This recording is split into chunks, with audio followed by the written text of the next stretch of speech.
Shalom, selamat malam. Kita jumpa lagi dalam pendalaman Alkitab. Dan hari ini saya mau menjawab dua pertanyaan dari dua orang ya. Yang pertama bicara tentang Galatia ya, dan satunya bicara tentang kematian ya. Ya, kita akan bahas itu, dan sebelumnya kita akan tundukkan kepala kita berdoa. Tuhan, terima kasih karena pertolongan Tuhan kami masih diberikan kesempatan untuk belajar bersama-sama. Dan biarlah melalui channel ini, melalui acara ini, pendalaman Alkitab, kita semakin mengerti tentang firman Tuhan. Hanya di dalam nama Tuhan Yesus kami berdoa. Amin. Oke, sekali lagi shalom, selamat malam jemaat Gia Condrokusumo, juga sahabat-sahabat Yo Mengajar ya. Kita akan masuk di dalam dua pertanyaan ya. Yang pertama adalah ada yang tanya ke saya begini, dari Galatia 4 ayat 27 ya. Karena ada tertulis, bersukacitalah hai si mandul yang tidak pernah melahirkan, bergembira dan bersorak-sorailah hai engkau yang tidak pernah menderita sakit bersalin. Sebab yang ditinggalkan suaminya akan mempunyai lebih banyak anak daripada yang bersuami. Nah, ini yang ditanyakan. Beliau juga ya memberi linknya, kan ini memang adalah sebuah kutipan dari kitab Yesaya 54 ya. Ini pertanyaan dari Bu Harti ya. Yesaya 54 ayat 1 juga sama, bersorak-sorailah hai si mandul yang tidak pernah melahirkan, bergembiralah dengan sorak-sorai dan memekiklah hai engkau yang tidak pernah menderita sakit bersalin. Sebab yang ditinggalkan suaminya akan mempunyai lebih banyak anak daripada yang bersuami. Firman Tuhan ya. Jadi jelas ini kutipan dari Yesaya 54 ayat 1 dan muncul di dalam tulisan Paulus ke jemaat Galatia 4 ya, pasal 4 ayat 27. Nah, pertanyaan Bu Harti ya, yaitu kok bisa, ini maksudnya gimana ya? Apakah nggak punya suami, punya anak lebih banyak? Wah, itu banyak Pak Pendeta sekarang ya. Kadang belum punya suami aja sudah anaknya 3 ya. Ya, tentu maksudnya bukan itu ya. Kalau maksudnya itu gawat ya. Belum punya suami, anaknya 3. Waduh ya, kacau. Nah, bagaimana ini maksudnya ya? Nah, tentu kita harus lihat dulu konteksnya ya. Saya bacain dulu konteks daripada Galatia 4 ya. Galatia 4 ini saya ambil dari Galatia 4 ayat yang ke-20-an ya, mulai dari ayat 21 ya, supaya kita bisa lihat konteksnya ya. Jadi untuk kitab Galatia dulu deh. Kitab Galatia itu bicara tentang ada orang-orang yang kemudian Injil ini diberitakan dan mereka percaya kepada Kristus, menjadi Kristen. Problemnya adalah ada 2 suku besar ya.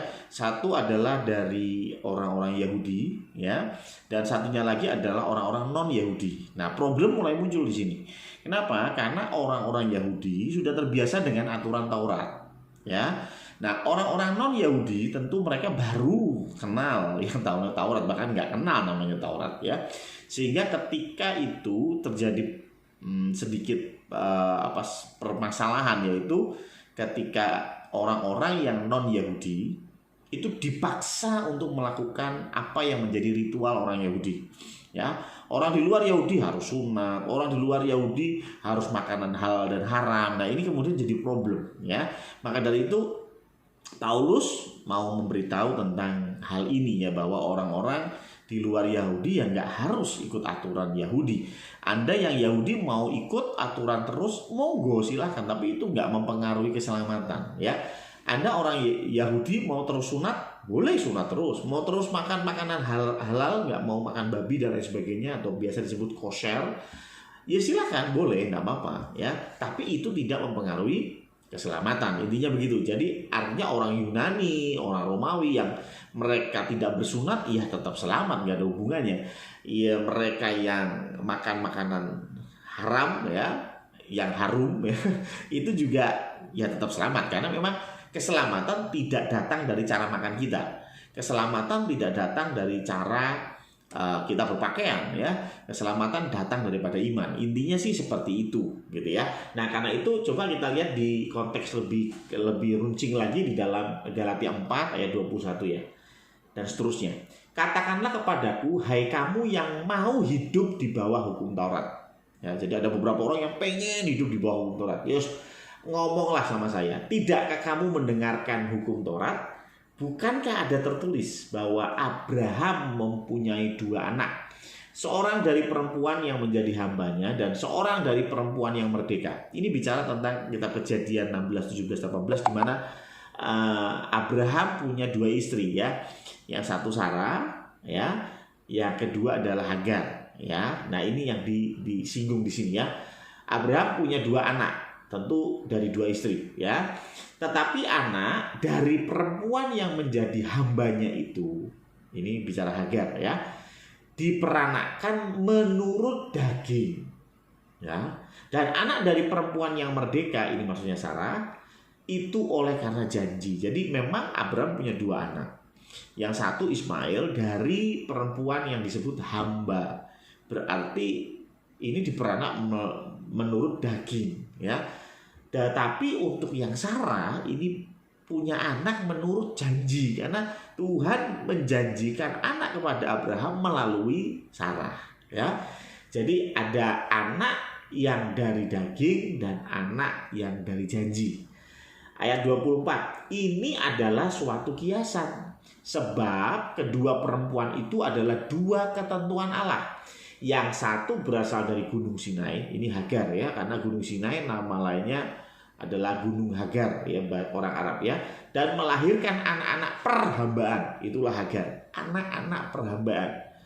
Diperhamba oleh apa? Hukum Taurat. Tadi bicara tentang hukum Taurat ya. Hagar ialah Gunung Sinai di tanah Arab, dan ia sama dengan Yerusalem yang sekarang, karena ia hidup dalam perhambaan dengan anak-anaknya. Jadi anak di sini adalah anaknya Hagar gitu ya konteksnya, tetapi disebut anak-anak. Jadi ini menyimbolkan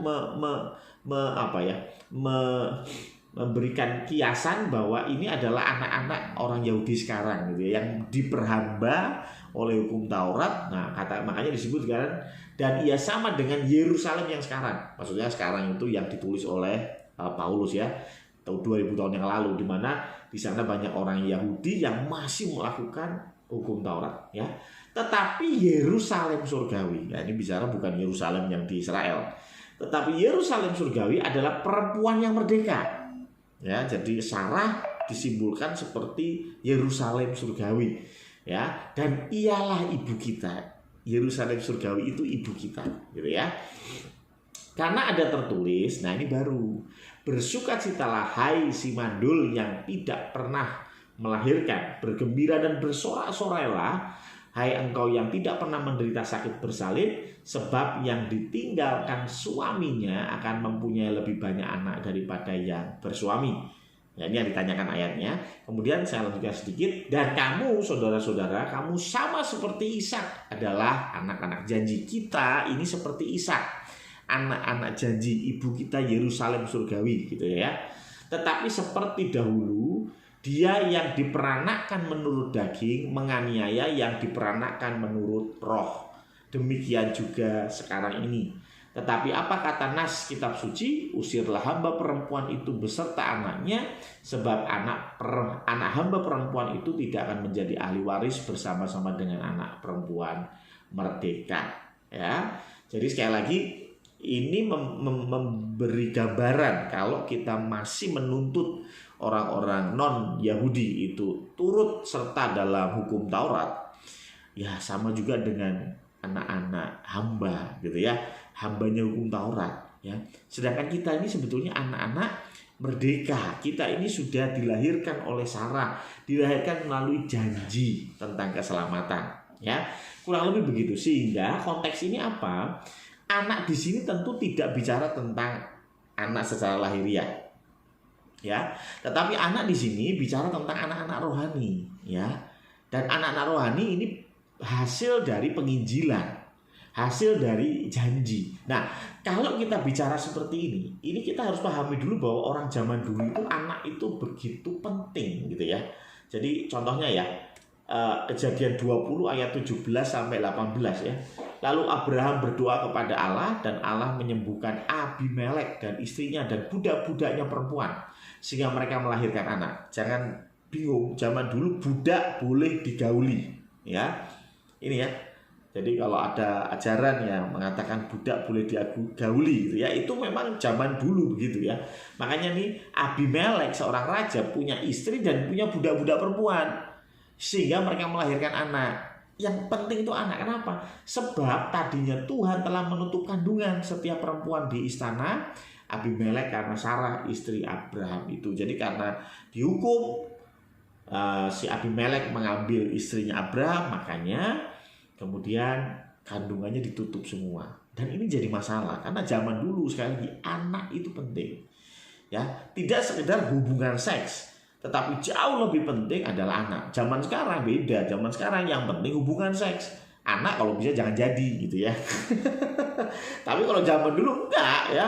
Kalau hubungan seks enggak jadi anak rugi gitu ya. Jadi mereka lebih suka ya harus jadi anak. Makanya ini jadi permasalahan ya. Nah, makanya sekali lagi ini anak ini disebut anak rohani ya, anak rohani. Nah, kalau kita logikakan, yang harusnya punya anak itu siapakah? Ini kan berbalik gitu ya. Bersukacitalah hai mandul. Mandul itu nggak punya anak, gitu ya. Harusnya yang punya anak, ya nggak mandul dong, ya toh. Yang tidak pernah melahirkan ya harusnya yang punya anak, yang melahirkan dong. Bergembiralah dan bersoraklah hai engkau yang tidak pernah menderita sakit bersalin. Harusnya yang punya anak yang sakit bersalin, ya kan? Sebab yang ditinggalkan suaminya akan mempunyai lebih banyak anak daripada yang bersuami. Harusnya yang punya suami yang punya anak lebih banyak daripada yang tidak punya suami. Betul kan? Jadi ini seperti dikontraskan, ya. Mandul, ya, kemudian tidak punya suami, kemudian tidak pernah menderita sakit bersalin. Ini harusnya nggak punya anak, ini malah punya anak. Nah, ini sebetulnya gambaran dari, sekali lagi, ini bicara anak-anak rohani. Bicara tentang Injil. Injil keselamatan, Yesus Kristus, itu sebetulnya pertama turun, ya memang keselamatan itu untuk orang Israel. Pertama-tama untuk orang Israel. Ya, jadi sebetulnya harusnya yang diselamatkan lebih dulu itu orang Israel. Ya dong, kenapa? Karena janji Tuhan adalah Abraham, Ishak dan Yakub.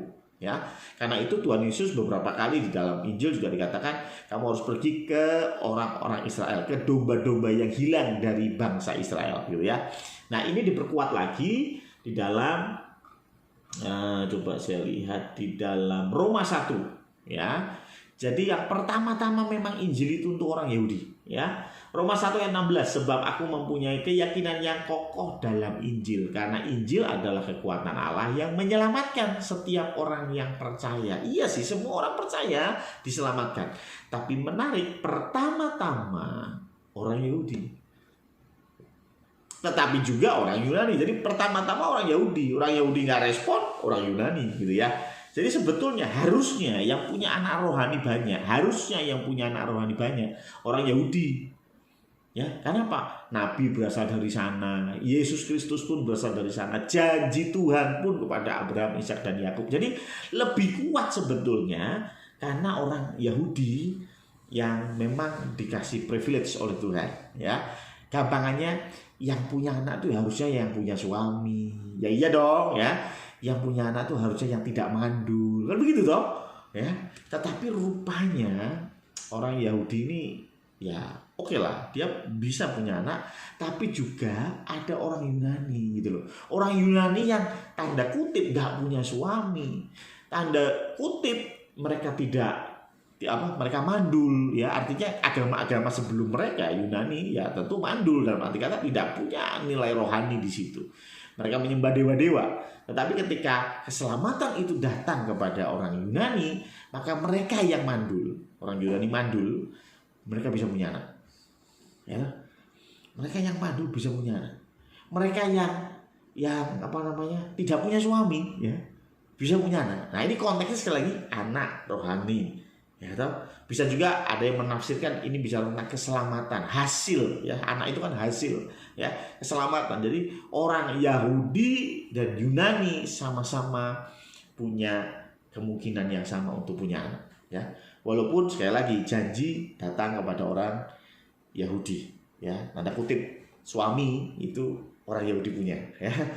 Yang Yunani nggak punya suami ya, tapi orang Yunani yang punya suami, ya, yang nggak punya suami, orang Yunani yang nggak punya suami saat ini bergembiralah, bersorak-soraklah. Karena apa? Karena yang ditinggal suaminya akan mempunyai lebih banyak anak. Dan betul, ya, orang Yahudi sekarang yang jadi Kristen dikit sekali. Orang yang bukan Yahudi, tanda kutip, yang tidak punya suami ya, punya anak jauh lebih banyak. Oke. Nah, ini juga sejalan dengan apa yang dijadikan acuan oleh Paulus di Yesaya 51 ya. Yesaya 51 ini saya baca dari ini aja ya, 53 ya, karena ini cukup panjang ya.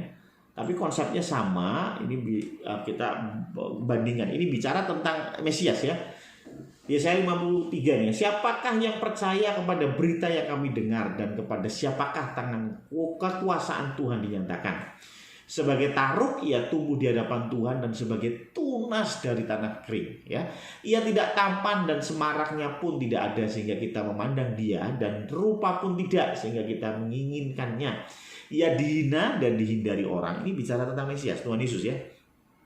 Seorang yang penuh kesengsaraan dan yang biasa menderita kesakitan. Makanya ada yang bilang Tuhan Yesus itu ganteng apa enggak gitu ya. Maaf ada telepon. Buat saya kemungkinan besar nggak ganteng. Kenapa nggak ganteng? Karena dikatakan di sini ya, dia rupa pun tidak, semarak pun tidak, sehingga kita mengingininya. Ya, artinya ya nggak ganteng-ganteng amat gitu. Mungkin masih gantengan gue gitu ya. Tapi intinya Tuhan Yesus memang standar banget. Makanya jangan kita marah ketika Tuhan Yesus dihina. Oh, Tuhan Yesus jelek loh. Ya kalau Tuhan Yesus ganteng, kaya, sugih ya gak heran ketika dia banyak pengikutnya ya. Tapi yang menarik ketika dikatakan dia rupa pun tidak sehingga kita menginginkannya. Dihina, dia menderita kesakitan, ya sangat dihina, sehingga orang menutup mukanya terhadap dia, dan bagi kita pun ia tidak masuk hitungan. Orang miskin lah, gak ada masuk hitungan gitu ya. Tetapi sesungguhnya penyakit kita lah yang ditanggungnya, dan kesengsaraan kita yang dipikulnya. Padahal kita mengira dia kena tulah, dipukul, dan ditindas Allah. Ya, intinya ini bicara tentang Mesias. Nah, kemudian setelah ketemu Mama bicara tentang Mesias, kemudian bicara tentang bersorak-sorailah hai si mandul. Ya. Dan di ayat 2 berkata, lapangkanlah tempat kemahmu, dan bentangkanlah tenda tempat kediamanmu. Janganlah menghematnya. Panjangkanlah tali-tali kemahmu, dan pancangkanlah kokoh-kokoh patok-patokmu. Sebab engkau akan mengembang ke kanan dan ke kiri. Keturunanmu akan memperoleh tempat bangsa-bangsa. Gak cuma di Israel maksudnya. Jadi ini sekali lagi bicara tentang anak rohani gitu ya. Ketika Mesias sudah mati untuk menebus dosa kita, ini dikatakan juga bahwa kalau dibaca ya di Yesaya 53, bagaimana dia menanggung dosa manusia, itu ditulis juga di situ. Ya, berarti ini tentang Kristus. Ketika sudah ada keselamatan yang Tuhan siapkan, maka ini akan mengembang ke kanan dan ke kiri. Keturunannya ya akan ada di kota-kota, di bangsa-bangsa ya. Mendiami kota-kota yang sunyi. Berarti firman Tuhan, Injil, orang yang percaya akan ada tersebar sampai ke ujung bumi, sampai kota-kota yang sunyi. Jadi ini bicaranya sekali lagi, anak di sini adalah anak rohani. Dan ketika kita bicara tentang suami, tentang mandul, itu bukan harfiah, tetapi ini bicara tentang bagaimana orang di luar Yahudi yang harusnya tidak punya anak ya, harusnya tidak punya anak, tetapi karena Kristus mati ya, dan Kristus mati untuk semua orang ya, semua orang, dosa semua orang dia tanggung. Karena itu yang tidak punya suami, yang mandul jadi punya anak ya, bahkan anaknya lebih banyak daripada yang punya suami, yaitu si Yahudi ya. Kurang lebih seperti itu. Itu untuk soal pertama. Sekarang soal yang kedua ya, soal yang kedua menarik ya. Beberapa waktu yang lalu saya bicara tentang kematian ya, kematian, kemudian saya bicara tentang kebangkitan orang mati, saya bicara tentang kita yang mati akan dibangkitkan dan diberi tubuh yang baru ya. Ini contohnya adalah ayat di Lukas 20 ayat 29 ya, contohnya ada 7 orang bersaudara yang pernah kawin dengan seorang perempuan lalu mati dengan tidak meninggalkan anak. Ini sekali lagi anak sangat penting. Ketika ada seseorang yang punya istri mati, istrinya belum punya anak, maka istrinya itu harus dinikahi oleh saudara mendiang suaminya. Lalu perempuan itu dikawini oleh yang kedua, adiknya, suaminya ya, dan oleh yang ketiga. Dan demikian berturut-turut oleh ke-7 saudara itu, karena mereka mati semua. Pertama mati, terus kedua mati, ketiga mati, sampai seterusnya ya. Mereka semua mati dengan tidak meninggalkan anak. Akhirnya perempuan itu pun mati. Bagaimana sekarang dengan perempuan itu? Siapakah di antara orang-orang itu yang menjadi suaminya pada hari kebangkitan? Sebab ke-7-nya telah beristrikan dia. Jawab Yesus kepada mereka, orang-orang dunia ini kawin dan dikawinkan. Tetapi mereka yang dianggap layak untuk mendapat bagian dalam dunia lain itu dan dalam kebangkitan dari antara orang mati tidak kawin dan tidak dikawinkan. Jadi nanti ketika kita dibangkitkan itu nggak bicara lagi kawin dan dikawinkan. Kenapa begitu? Anda tahu nggak sih kenapa sih kita punya anak? Ya, lebih dasarnya kenapa kita kawin? Hubungan seks lah ya. Kenapa manusia melakukan hubungan seks? Sederhana, supaya punya anak. Sebetulnya itu ya. Kalau hubungan seks just for fun itu enggak ya. Sebetulnya di dalam ciptaan Tuhan ya hubungan seks untuk punya anak memang ya. Nah, ketika hubungan seks untuk punya anak, pertanyaan berikutnya, punya anak itu untuk apa? Ya. Nah, sebenarnya punya anak itu karena kita ini nggak abadi, intinya begitu. Kita ini nggak abadi di dunia ini. Karena itu kita perlu punya anak. Ya kan? Kalau saya besok mati terus nggak ada anak, Pak Marno besok mati nggak ada anak, Bu Harti mati nggak punya anak, lah terus habis dong dunia ini ya, manusianya hilang semua, mati semua ya kan. Artinya kalau kita masih perlu anak, kita bukan makhluk abadi ya. Yang abadi nggak perlu anak. Loh kenapa? Loh abadi kok mau nunggu apa lagi gitu ya. Contohnya kalau saya ini bisa hidup abadi, saya nggak perlu punya anak. Loh kan saya semua ya, kenapa saya perlu punya anak? Untuk apa?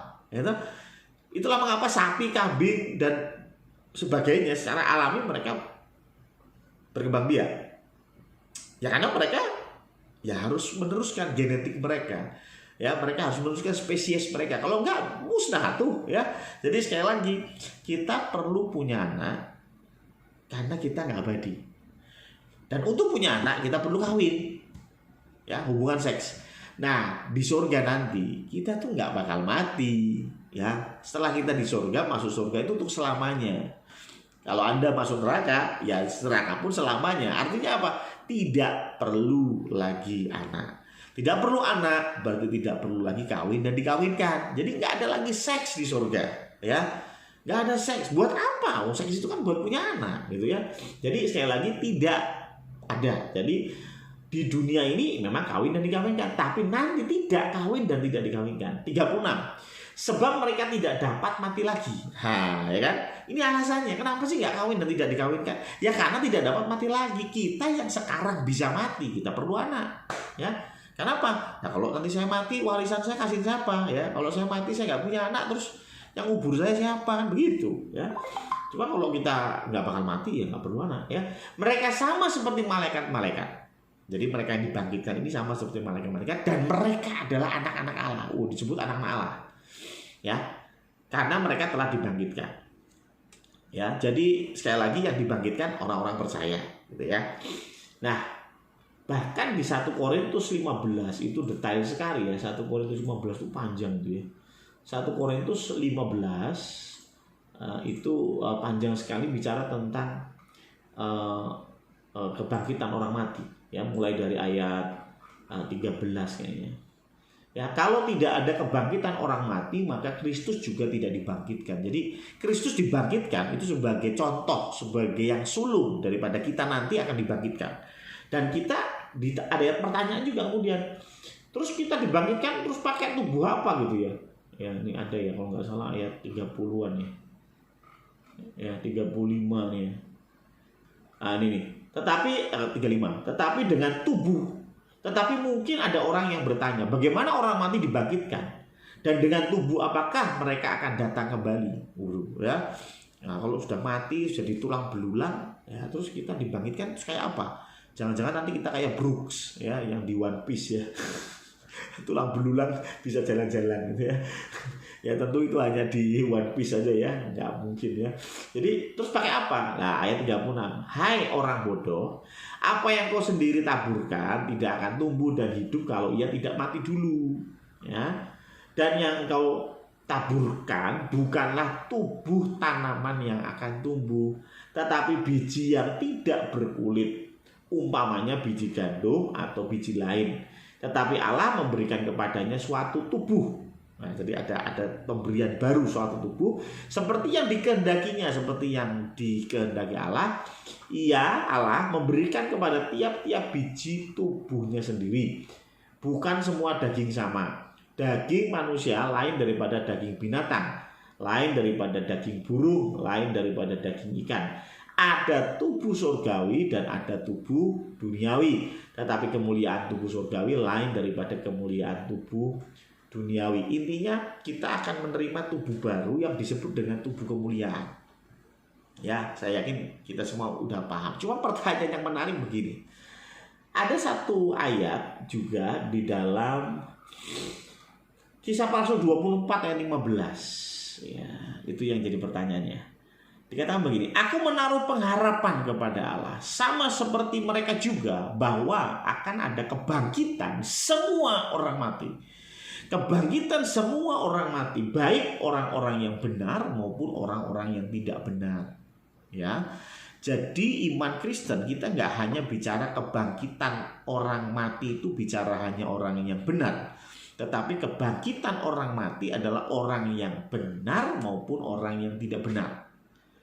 Jadi orang yang jahatnya kayak apa, tidak percaya kepada Kristus, dia pun akan dibangkitkan. Nah, pertanyaan yang masuk ke saya adalah, Pak Pendeta, kalau orang yang benar dibangkitkan, kan dikasih tubuh kemuliaan nih. Nah, kalau orang yang tidak benar dikasih apa ya? Nah, ini menarik ya. Dikasih apa ya? Saya juga mencari-cari di Alkitab. Ternyata di Alkitab tidak pernah disebut.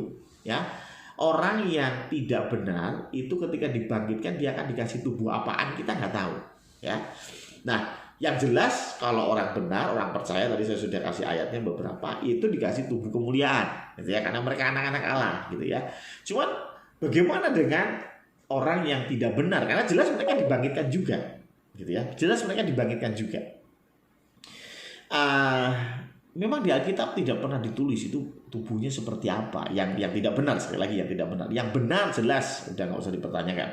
Yang tidak benar itu tubuhnya nggak dikasih tahu tubuhnya seperti apa. Tapi menurut pandangan saya, ini pandangan saya ya, bisa salah pandangan saya, bisa salah. Tubuhnya sama dengan orang-orang yang benar.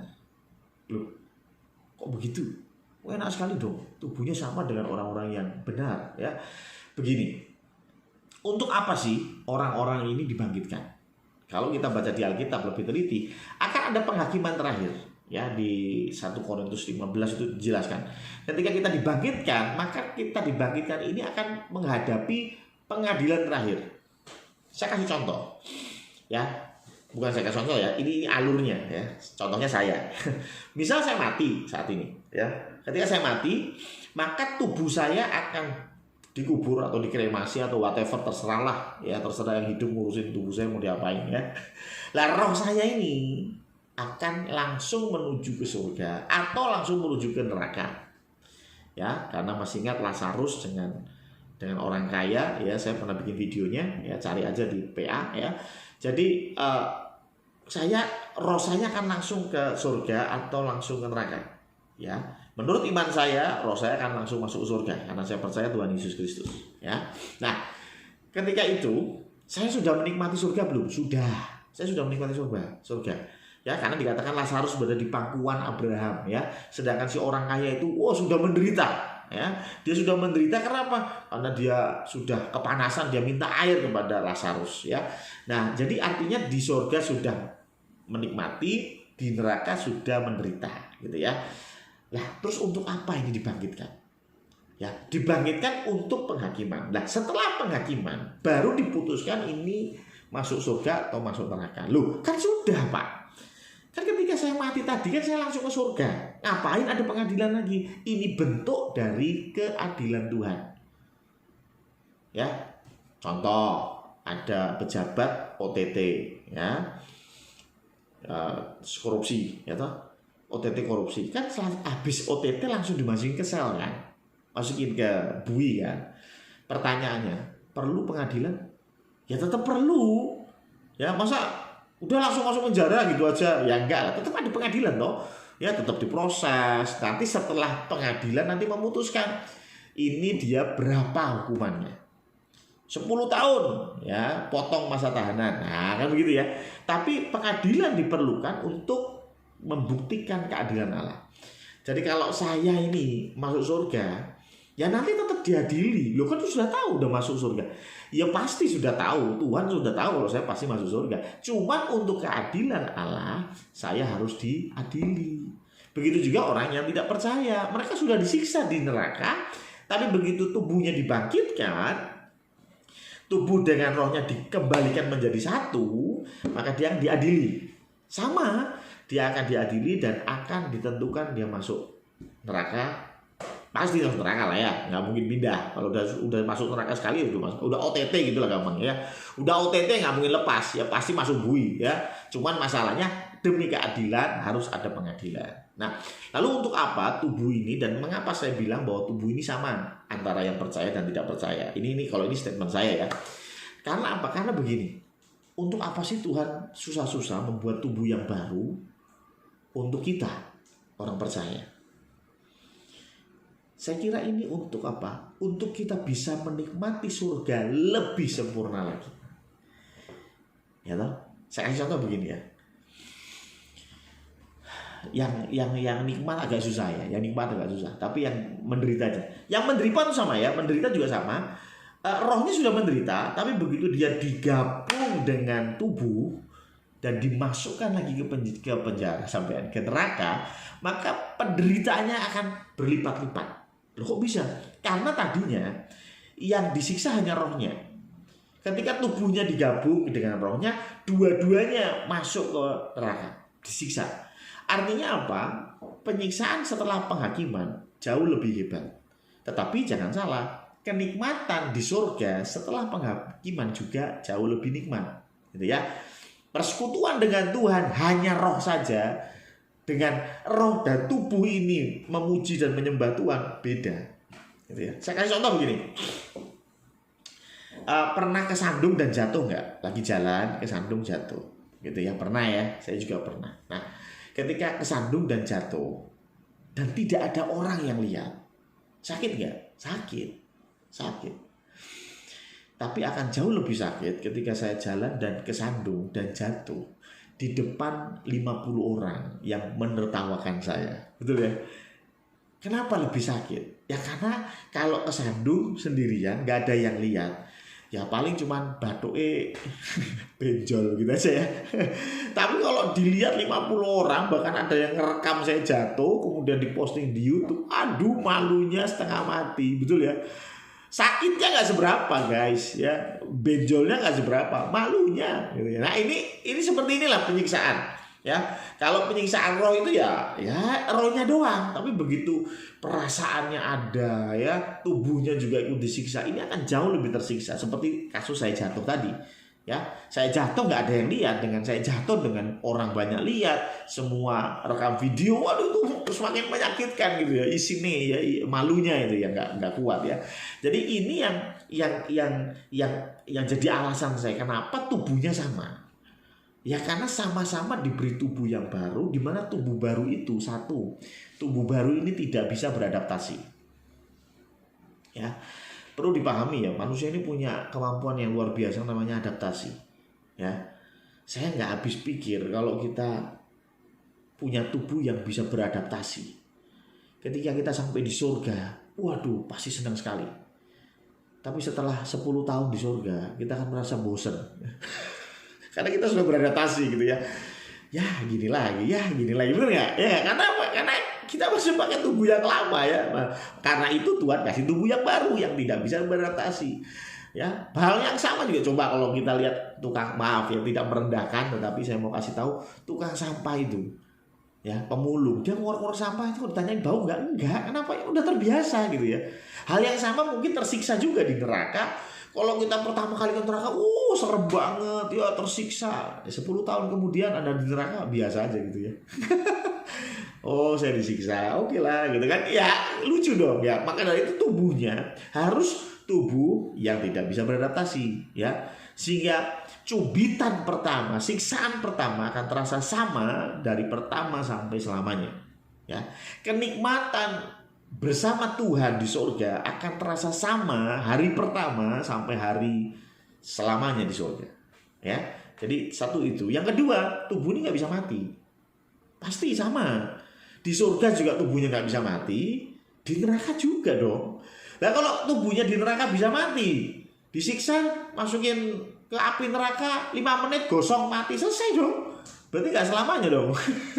Artinya tubuhnya pasti tidak bisa mati. Bahkan mungkin sekali lagi saya nggak tahu, tapi mungkin indera-indera perasa kita, indera pengecap, indera penglihatan semua menjadi jauh lebih sensitif. Sehingga kalau nikmat kita bisa menikmatinya lebih, tapi kalau penderitaan kita bisa menderitanya lebih. Kenapa? Lebih sensitif. Ya, saya kira itu tubuh yang akan diberikan kepada orang-orang yang tidak percaya. Ya, tubuh yang sama. Ya, tapi tentu tujuannya berbeda. Tubuh kemuliaan ya untuk menikmati surga, tapi tubuh yang satunya untuk menikmati neraka. Ya, ini hanya spekulasi saya. Dalam Alkitab nggak ada ya tubuh apa, nggak ada ya, dan tidak disebutkan apakah tubuhnya sama dengan tubuh kemuliaan. Enggak ya, saya tegaskan enggak. Hanya ini teori saya, karena saya berpikir di surga juga tentunya nggak mungkin mati juga ya. Di surga nggak mungkin beradaptasi juga ya, sehingga saya kira mungkin tubuhnya sama, mungkin ya nggak tahu ya. Ya kurang lebih itu pertanyaannya yang menarik ya. Ya, sempat-sempatnya mikir sampai situ ya, saya juga nggak kepikiran ya. Saya lagi terima kasih sudah menyaksikan Yo Mengajar ya. Tetap jaga protokol kesehatan di tengah-tengah kondisi Omikron yang semakin naik. Tapi biarlah kita hanya berharap kepada Tuhan, kita lakukan apa yang kita bisa, dan selebihnya Tuhan yang akan menyempurnakan. Ya, saya kira itu. Pertanyaan masih boleh masuk. Nanti kalau nggak bisa sekarang ya saya akan jawab minggu depan ya. Dan mari kita tutup di dalam doa. Tuhan, terima kasih karena pertolongan Tuhan kami bisa pendalaman Alkitab dan bisa belajar bersama-sama, dan biarlah apa yang kami pelajari memperkuat iman kami sehingga kami semakin yakin bahwa apa yang kami percaya adalah benar adanya. Terima kasih Tuhan, hanya di dalam nama Tuhan Yesus kami berdoa. Amin.